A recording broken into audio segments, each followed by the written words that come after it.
Hello, I'm Patrick Farnsworth. Welcome to Access and Privacy Online Commentary.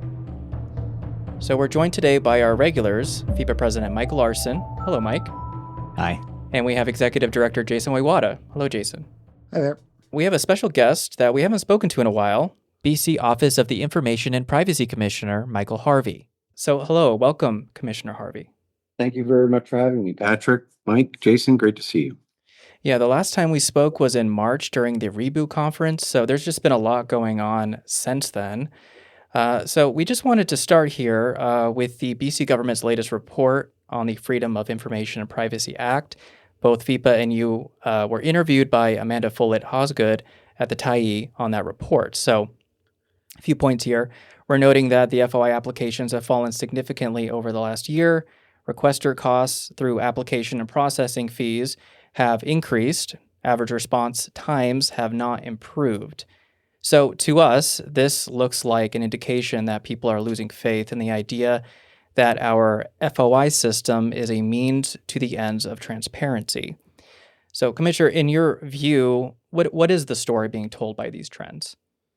Yeah, I'm very much concerned about the same thing, and I think that it sends a really important signal, primarily in the first instance to the government and also to the broader public service about the need to take a hard look at the FOI system and make sure that it's meeting the needs of the people of this province. So, this kind of goes back. I think the roots of this go back a few years, and one of the most obvious things that we might look at is the introduction of a $10 application fee to general requests.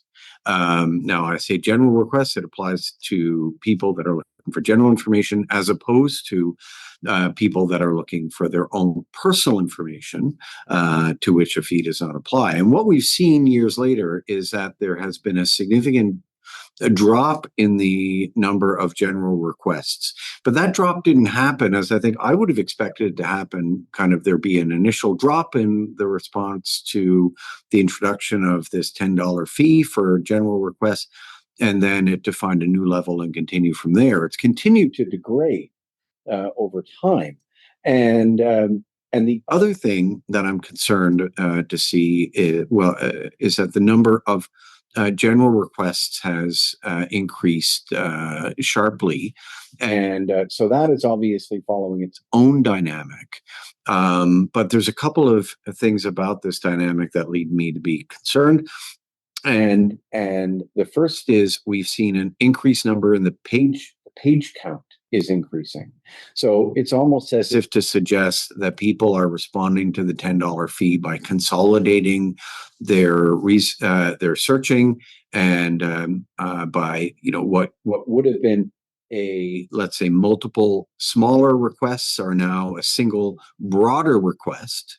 That's going to be longer in terms of processing, but also in my view, probably less likely, or I'll put it this way, more likely to have a higher signal to noise ratio. And people are saying, well, geez, I've got to pay $10, so I don't want to make 3 requests. So I'm going to make 1 request, but I'm going to make it really broad. Then that's going to make it harder to fill, and you're going to get more stuff in there that you don't want, that the applicant doesn't even want in the first place. That's not a very efficient way to be running the FOI system. So I am concerned about the effects that the fee is having in providing, I think, negative incentives for people to behave in a way that's not in their own interest and not in the interest of the FOI system. So I think that's regrettable. But I think my broader concern is the one that you put your finger on, is if the system is under a lot of strain, and we definitely hear a lot that the system is under a lot of strain, and that people are responding to that by using it less and less. And it's not just about having to pay $10 for it, and it's not just about risking having to pay a big processing fee, but it's and it's not just, but it is, it's, to a certain extent, it's going to be about having to wait a long time for it, but it's about losing faith in the overall system, and that's something that I'm very concerned about. Yeah, one of the things that we were looking at in those numbers was this whole dynamic where even though the page counts have been increasing, the application of exemptions seems to be increasing as well. And so page counts only give a partial story in that you're seeing more pages released, but you're not actually seeing more information on those pages necessarily. And there's no examination of that. So that's been concerning in that area as well. Is there anything you want to talk to in terms of some of the deeper dive on these numbers? And the other concern we had was there was very little analysis in that report when it came out. It was largely just a data dump from the provincial government, which leads us to question how comprehensive their analysis of their own metrics are in this area. Yeah. Well, I mean, I can't really speak to that, Jason. I mean, I think you're going to need to talk to them about that. But I really think that the report is an opportunity, and I have some reason to believe that within core government and within the Ministry of Citizen Services, which was responsible for this report, they're thinking long and hard about the FOI system, and I think there's a really good opportunity for the government to think long and hard about the FOI system, because I think that we're at a moment here when, and I believe we're gonna get into this over the course of our chat, where as commissioners, federal, provincial, territorial commissioners, we've really called for government, public bodies to establish themselves as a basis for objective truth. I think that people in BC are coming to realize that we're facing trust issues in our jurisdiction, but really globally.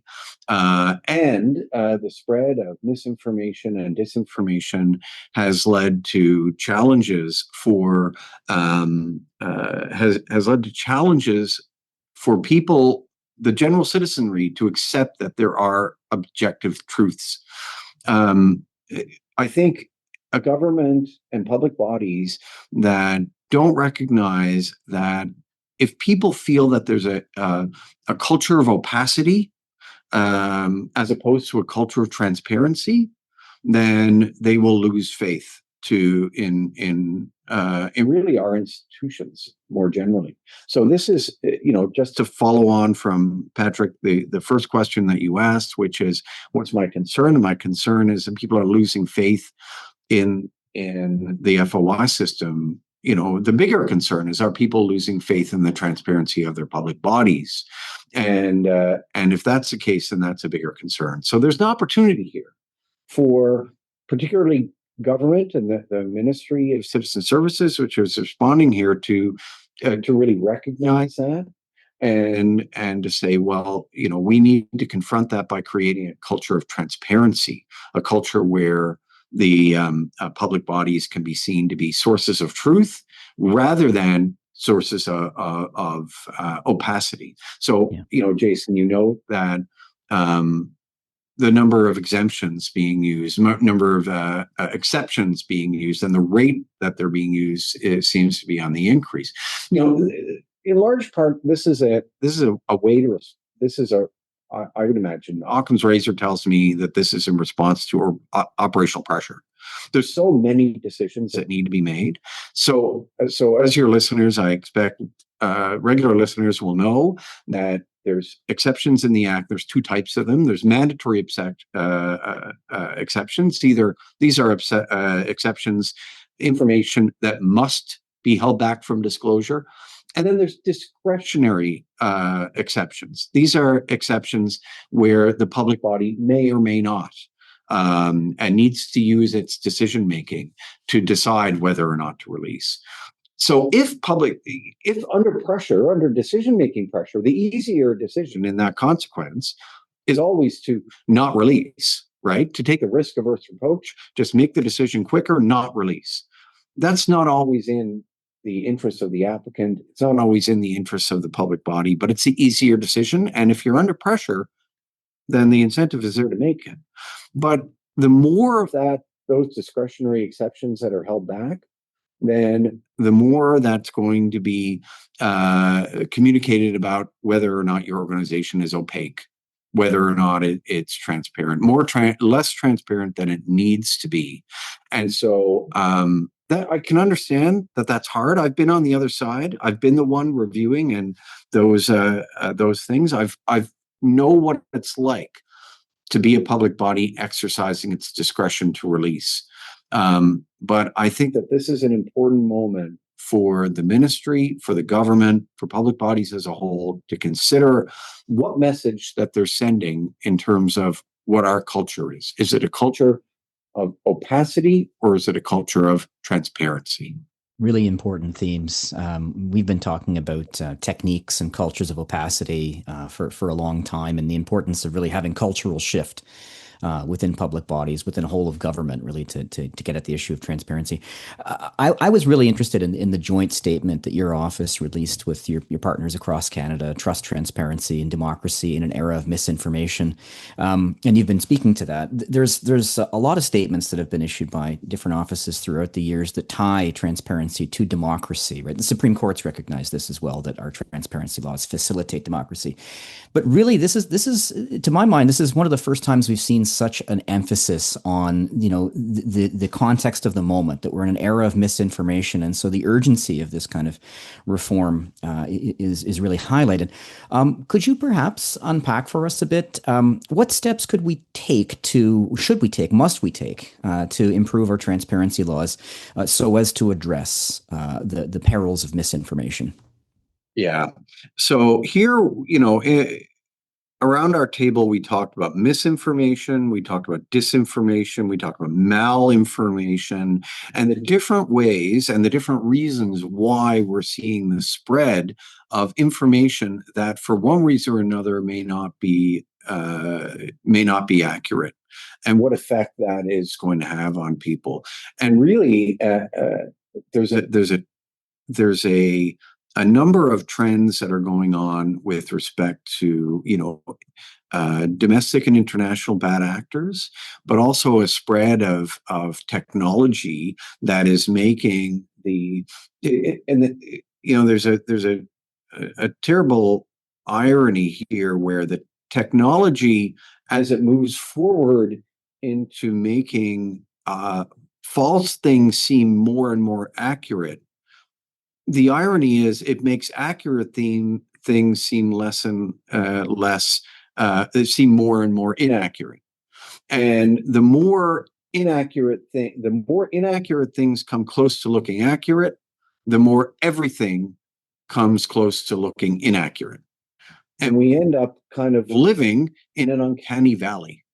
And if we're living in the uncanny valley, then people just will essentially become fatigued with it and come to just give up and just not really believe anything they see. And this is the kind of the dystopian concern that we're concerned about. I mean, that's really where we're coming from, a kind of a fatigue with the notion of that there is an objective truth. So your question, what can we do? I mean, there's three layers that commissioners have talked about over the last number of years about what we can do. Really, as a last resort, is a well-resourced freedom of information system. And I say a last resort, and I don't mean to kind of diminish its importance, but really the freedom of information system should be about the residual information that you don't have ready access to, there should be a route for you to try to get ready access to it, unless it is inappropriate for you to have access to it. Whether it's inappropriate for you as an individual to have access to it because it's someone else's private information, or it's inappropriate for you to have access to it because that would undermine the ability of a government or a public body to actually do its job.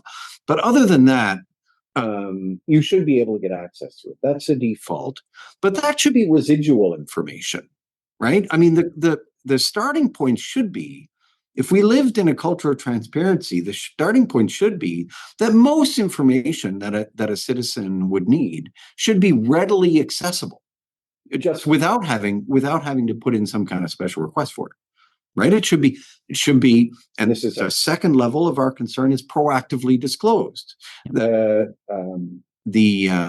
public bodies, government and crown corporations and so on, should understand what citizens are likely to want to see and should disclose that proactively without having to be asked for it. So the bulk of information that people are interested in seeing should be proactively concerned. And then we get to the top level, really. Really what should be the starting point here is what we released a resolution on a couple of years ago now, and this is called transparency by default, where even in the design of programs and policies at their inception, that government should think about how will we design our policies and programs to be transparent, and that requires public bodies and governments to make sure that they conceive of themselves as public. So I've been talking about this during really my whole term here in British Columbia, that we need to put the public back in public bodies. We need to make sure that the culture is one in which the public bodies understand that their raison d'etre is to serve the public. And when we say serve the public, I don't just mean to serve them by providing excellent roads and healthcare and education, although I certainly do mean that, but to serve the public by serving it to them publicly, by which I mean transparently. I mean in a way that they're able to see and hold to account. And so this is, to get to what you just said, this is the cultural shift that we really need to get to. We need to make sure that core government is setting the example for all public bodies to conceive of themselves as public service, not just in providing services to the public, but in publicly providing services to the public. That's how we can build trust.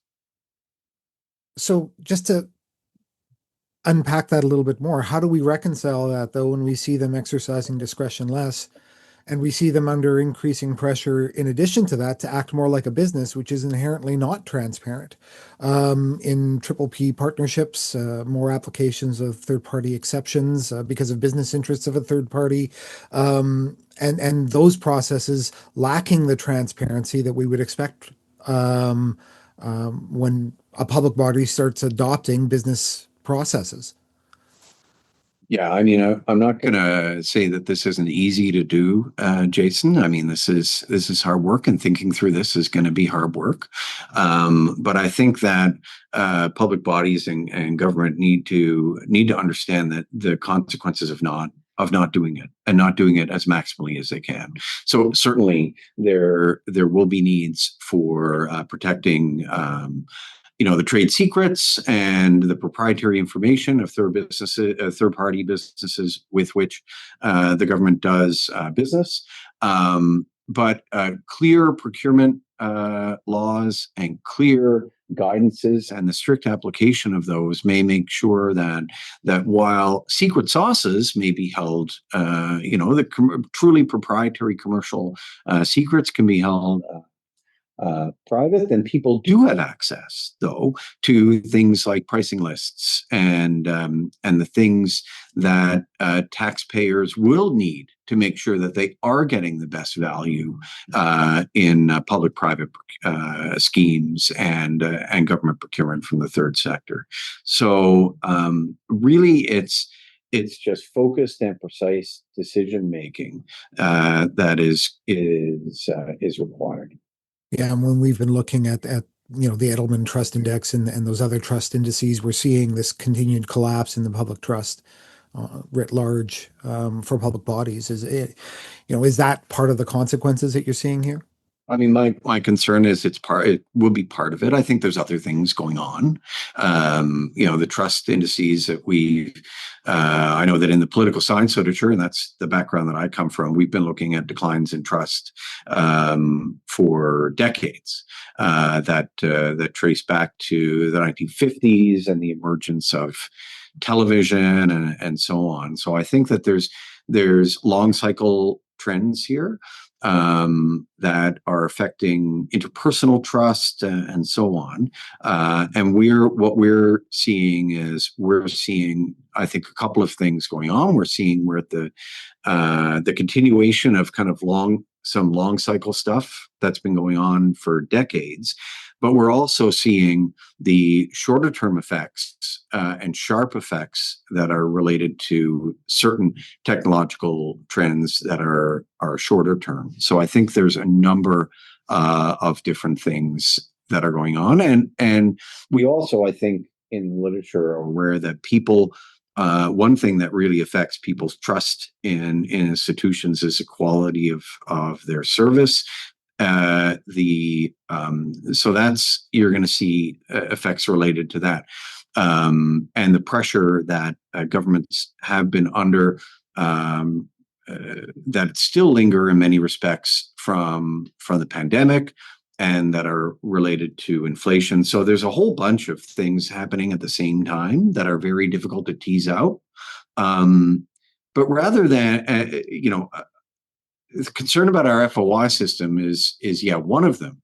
I really want to focus on it as an opportunity, and here, even if we're going to have a hard time parsing out what exactly the contribution of the FOI system is to declining level of trust.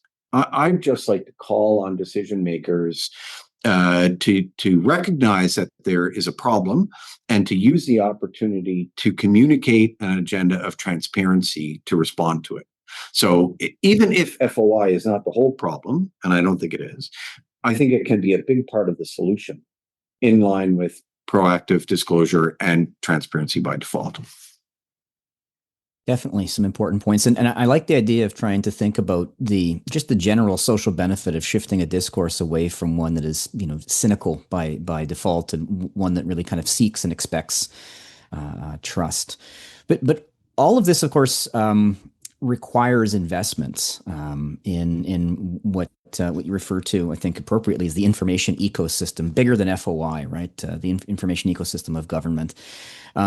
I think it's a really important call, right? These things don't naturally develop on their own. They require kind of sustained investment over time to have proper file management, information management, searching processes, proactive disclosure processes, and goodness knows, at FIPA we are on board for a massive investment in these sectors, because we recognize the importance. But we're also mindful of the fact that there's a discourse of belt tightening, of austerity, and then the idea of efficiencies to be found within budgets, and perhaps through this kind of resort to technological panaceas through artificial intelligence, and we're always calling for additional resources because of the importance of these systems, including resources for the offices of ombudspersons and commissioners.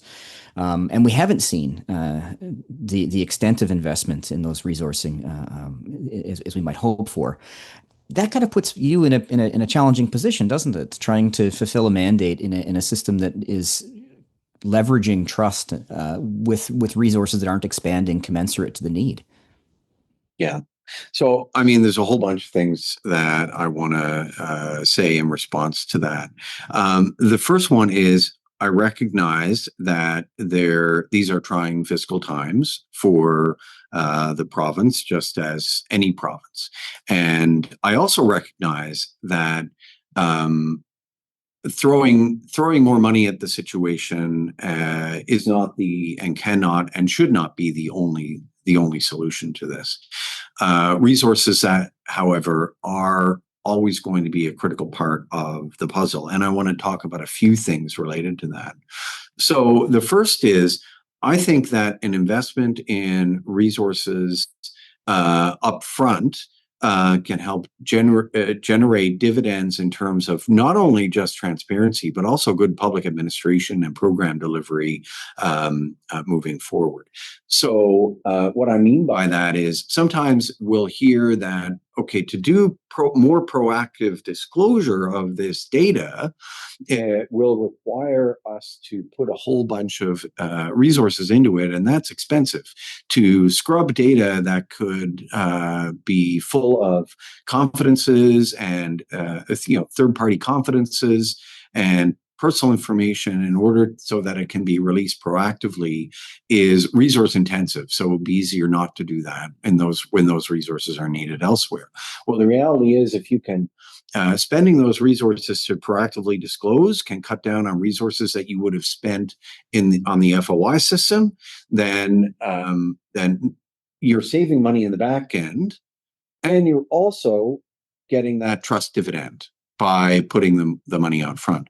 But even better, and this is where we get to our 3 layers of approaches, even better if programs and policies can be designed from the get-go so that they automatically are going to produce the data sets that people want to get access to without then having to be processed afterwards to be proactively disclosed. And you save the resources that you'd have to do that, and then you save yourself the FOI as well. So in principle, I think that the upfront investment in transparency by default will pay dividends, not only in terms of resources that might have to be spent after the fact on proactive disclosure or FOI, but also I think you get the trust dividend out of it, and I think it's better.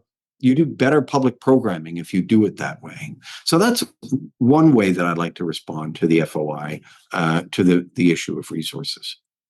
The second, though, is one that you talked about with respect to technologies. And so to that, I'd like to I can point you to Hansard because I was before our budget committee on the Select Standing Committee on Government Operations and Finance on Friday. Where I made my annual budget request. So people can go and they can see the speech and they can see the questions and answers in Hansard that we went through on yesterday. And so we, at the same time, I expressed the same kind of recognition of our fiscal concerns. And so I brought forward what I thought was, at this juncture, the most reasonable ask to expand our resources. And the ask in particular that I made front and center was an ask to develop a team that could focus on trusted innovation, on emerging technologies. And here the argument was multifold. On the one hand, I want a team internally that has the capacity to help us understand it when organizations come to us with emerging technologies and need guidance from us. So we need to be able to respond to them. We need to have the capacity to respond. If we don't have the capacity in here to even know what the right questions to ask are, then we will discourage domestic investment. We will discourage international investment, businesses that might want to come to British Columbia and set up. And we will discourage organizations from innovating in how they deliver public services. What we hear from industry all the time is what they want is certainty. They want clarity. So we need a relatively modest, and that's what I asked for, was a relatively modest investment in our organization so that we can provide organizations in the public sector and the private sector with the kind of clarity that they need to be able to innovate. And I think that's what the people of this province want and deserve. At the same time, we need to ourselves innovate in how we provide the services that we provide. So we're at the OIPC, we're technologically neutral. Of course, we have a purpose to the purposes of the Act, but when it comes to the technology that's used to advance those purposes, we're relatively we're neutral. So we feel, and I will tell you that in conversation with our colleagues around the country and around the world, we all feel the same way, that we have an obligation to explore emerging technologies to see if we can use them to help improve our service delivery. So how we respond to the files that are coming through our door, and I will say this to you, Mike, the FOI files may be on the decrease, but the complaints and requests for review are on the increase sharply. We've seen a continuous and gradual increase in files coming through our door over the years, but last year we saw files increase to the order of 30 to 50% coming through our door. Now we've got to figure out how are we going to handle all of these files. And so we need to find out how we can best make use of technology to do that. I need that tech team, and this is what I asked the committee for. I need that tech team to be able to know how we can do that in a way that's safe and a way that can produce good regulatory outcomes for our clients and is a faithful implementation of the law that we're trusted to enforce. That's a lot to unpack, but I think really important points. Maybe two comments in response. I mean, one is this idea of transparency by default. I'm hoping this really sticks with the nomenclature, with the vocabulary that we use in the transparency field, because privacy by design had a lot of staying power in the privacy field and ended up being part of a lot of conversations. So this is something I think is a good introduction to or a good point to emphasize in our conversations about this. I think also the idea of having the capacity to provide proactive guidance to anticipate those kinds of questions, especially around emerging technologies, is really important, because the Canadian approach historically has been to often not have that, to then run into situations of pretty serious violations of privacy rights. I'm thinking of Clearview AI kind of scenarios with facial recognition, and then to conduct robust investigations and build in guidance going forward. But to have the guidance up front makes good sense. Maybe one more point, and mindful of your time, on the technological front.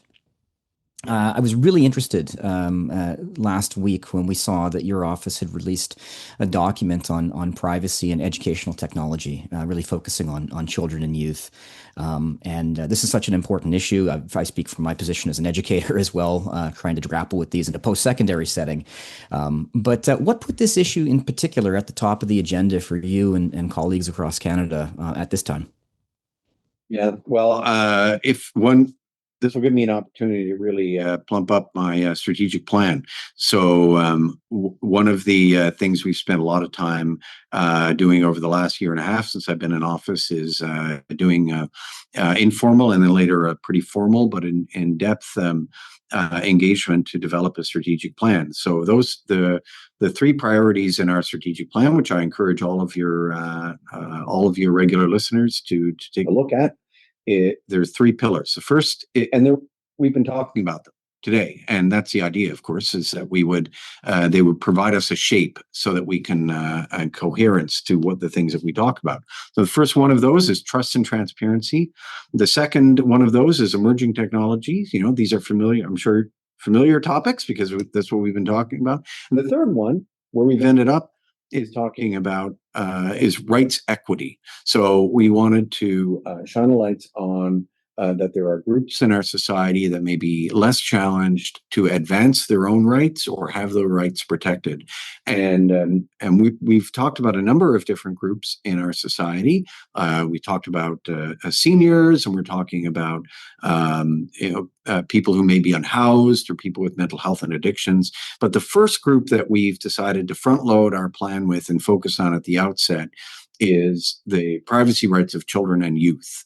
And this is, we share this in common with colleagues across the country. If you look at the strategic plans of the Office of the Privacy Commissioner of Canada and the Office of the Information and Privacy Commissioner of Ontario, this is a shared goal for all of us. And if you look at our work over the last number of years, this has been an ongoing focus area. And education technology has only been the most recent example of our focus in the privacy rights of children and youth. And we've had a number of investigations that have, of different type, enforcement type actions that have tried to shine a light on this in different respects. So you would have looked, for example, at our investigation about TikTok that we released, and that shone a spotlight on kids. You would have seen the GPAN, the Global Privacy Enforcement Network, scan that we did of platforms and internet sites that demonstrated that, and particularly the case in Canada, that almost every website in Canada, almost every platform in Canada uses deceptive design platforms to convince children and youth to reveal their personal information for their purposes, which are ultimately to influence and manipulate them. Well, our concern is that EdTech is doing this too, and that these type of practices have become so mainstream that they're being mistaken for not being what they are, which is deceptive design practices, but being mistaken for just design practices. And they end up just baked into the norm. You will see the result recently, investigation results coming out of Alberta and Ontario on Power School. Now, Power School has a very small market share here in British Columbia, but a much bigger market share in those jurisdictions. And there you will see those offices release some pretty concerning reports on Power School, which is a piece of ed tech that's used very widely across this country. So we really think it's really important to focus on this. This is how it was easy actually to get consensus across the country. I guess one of the other things that we're concerned about in the education sector is how easy this technology proliferates because of the nature of the sector. Like you've got teachers out there who are doing their best and making use of the technology that they have access to try and educate their kids. And I think we want to encourage that. And the society that I want to live in is one that empowers teachers at different levels along the educational spectrum, all the way from kindergarten teachers to educators like yourself, like to be able to go out there and find innovative tools to educate our children and youth, to do that safely. Because our teachers don't want to be exposing our kids to having their privacy rights violated. So we need to develop higher rates of compliance with our privacy laws in that sector, so that our teachers are free to innovate, so that our kids are free to enjoy all the benefits that technology has to offer them. And so families can feel comfortable knowing that their kids are safe as they go about their lives. A previous version of me would have said our kids can be safe online. I try not to use that language anymore because there is no offline anymore. That's right. Right? For better or worse, that has become so integrated into every aspect of our lives. I just like to say, so our kids can be safe all the time, and that's what they deserve. Yeah, absolutely, and really like the emphasis in your report there on digital media literacy as being an important component of this, empowering people to ask the right questions, and especially for youth, right? You directly address youth in that document, saying here are some questions you can ask, here are some things you can think about, and I think that's really important for people to be part of a conversation as opposed to just the kind of the object of the conversation. So, looking forward to seeing where that goes. Yeah, we really had an interesting discussion around our table about how we do this. If you look at our resolutions, they all we try to make them follow a common format, where we call on governments to do a certain thing, we call on organizations to do a certain thing. We also always want to make a commitment that we as regulators are going to do a certain thing to advance the objectives here. But in this one, we made a special call. At the very end, we said, this resolution includes a special message to children and their parents, suggesting that they inquire about education technology use in schools and advocate for strong privacy settings. I think it's important for, as regulators, we realize that it is not right to, I don't want to put this on the shoulders of our children and youth to protect themselves. I think they need to be equipped. We need to focus on, we need to have a higher level of data literacy so they're better equipped to advance their own rights. I also don't want it to be all on the shoulders of parents and guardians and families to protect their kids, although they too need the tools to protect their children and kids. But we need to recognize that all of us, governments, schools, teachers, vendors, regulators, families, and kids themselves, we all need to play a part into making this a society that we want to live in. Excellent. So just as a follow-up on that, because it's one other bit, and I am mindful of time, but we both had the privilege of attending the CBA conference that recently was held in Ottawa on access and privacy. And one of the elements that came up as part of this that intersects the Power School data breach and all these other things is data sovereignty and the increasing importance of that. When we look at the Power Schools data breach and we look at what we see happening south of the border, more international data flows, how do we reconcile this increasing, what is apparently an increasing desire for greater data sovereignty? Yeah, I mean, this has come up in a whole number of different forums that I've been at recently. It also has been an established priority of the federal government now, and the Prime Minister has shown a light on the importance of data sovereignty as an objective, and I think that that's helpful to do. I think that having a conversation about what data sovereignty is and what does that mean to people, it's a bit muddled now. The discourse is a bit muddled because the conversation is now different than it was some time ago. I think when we talked about data sovereignty 10 years ago, what we were talking about was, is our data on servers here in British Columbia? Is our data on servers here in Canada? We need to make sure that it is, so that it's, people outside of the country are not going off with it. The conversation changed in shape over time. And the emergence of cloud, the emergence of the Cloud Act in the United States had changed that in a different way. And it, on the one hand, started to make it impractical to say that, well, data residency, so we need to make sure that data was resident in Canada, because data is, with the emergence of cloud computing, data and the cheapness of cloud storage, data is moving all over the place all the time. So even if the servers are in Canada, it's going to be transit through foreign countries just as data goes about its data business.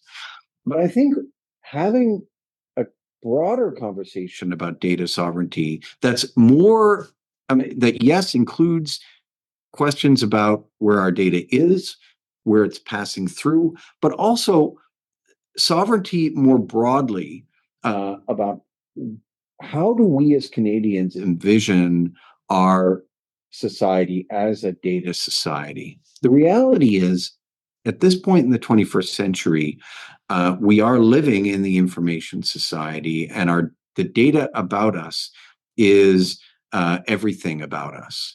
And being able to have an effective regulatory framework at the federal and provincial level, but also making sure that our relationships with our other countries, including our allies, and cognizant of people who actors in other countries, that whether they're state or non-state actors that may not wish us the best, let's say, that we're cognizant of those, that diplomatic environment and that international crime and threat environment. So conceiving our data sovereignty on the one hand, in that strategic way, from a strategic security sense, and from the other sense, I would say conceiving data sovereignty by understanding that we are, to quote Wendy Wong, who was at UBO, we are the data, to quote her, the title of her book. There, Mike's got it. To understand that's who we are, and that if Canada is going to be sovereign in the second half of the 20th century, then we need to understand that we are the data and that we have it in our hands to shape the society that we want to live in, and not settle for one that we don't. And so I know that's a bit of a circuitous answer to your question, but to me, data sovereignty is about all of those things. And that I think it is what with my rose-colored glasses on, when I hear the Prime Minister talk about data sovereignty, I want that conversation to be about all of those things. And to come full circle back to where we started this conversation about trust, I think that if we can understand how we are citizens in a data society, then we can either be ones that are have given up in even trusting that there's an objective reality that we have access to, or we can be citizens in a data society that are empowered and understand that trust includes verification, and that we have public institutions and private sector organizations that are using our data in our best interests. All right. Well, we have been talking now for some time. We've taken plenty of your afternoon already. So we really thank you, Commissioner. We have covered a lot of ground and discussed some really important documents and resources. And we will be sure to link all of that in the show notes of this episode. And so just, on behalf of everybody at FIPA, thank you so much, Commissioner, for coming on Access and Privacy Online Commentary again. Thank you for your time. Oh, entirely my pleasure. Thank you all. Thanks very much. Cheers. Access and Privacy Online reviews the headlines and delivers deeper commentary on a regular basis. Be sure to subscribe to get the full episodes every week and get notifications when we release show segments and other commentary throughout the week. We look forward to hearing from you soon. Have a good one.